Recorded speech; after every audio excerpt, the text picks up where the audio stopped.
মাঝরাতে যখন অনেক ক্ষুধা লাগে তখন অনেক অনেক রেসিপি মাথার ভিতরে ঘুরে ঘুরে বেড়াই। সো হ্যালো এভরিওয়ান, আসসালামু আলাইকুম। সবার কি অবস্থা, কেমন আছো? এখন কিন্তু রাত প্রায় 2:30টার মতো, আর এই রাতে আমার অনেক ক্ষুধা পেয়েছে ভাই, কি করণীয়? তো কোনো কিছু মাথাতে আসতেছিল না, কি রান্না করব কি করব। তো শর্টকাট উপায়ে আমি যে চাপটি পিঠা তৈরি করতে নিয়ে আসছি, মানে পেঁয়াজ মরিচ কেটে আর ভিতরে সামান্য পরিমাণ লবণ আর ময়দা দিয়ে মেখে, এই তো পরোটা, সবজি পরোটার মতো কিছুটা। আপনাদের ভাইয়া যখন দেশে ছিল তখন প্রায় প্রতি রাতে আমার নানান ধরনের রেসিপি তৈরি করা হতো।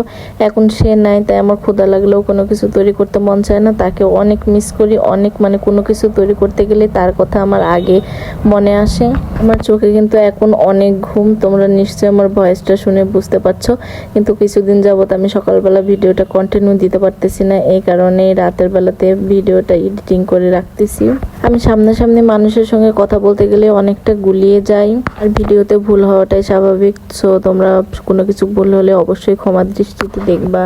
এই দেখো, কথা বলতে বলতে আমার নাস্তা একদমই রেডি। সো আমি এখন যাব খাইতে, আর খাওয়ার সময় এসে দেখি যে আমার দেবররাও সবাই হাজির। তো তাদেরকে ছেড়ে তো আর খাওয়া যায় না। তো সবাই মিলে আমরা অল্প অল্প করে একটু খেয়ে নিলাম। আর অনেক ঘুম পেয়েছে এখন। সবাই ভালো থেকো, সুস্থ থাকো, আল্লাহ হাফেজ।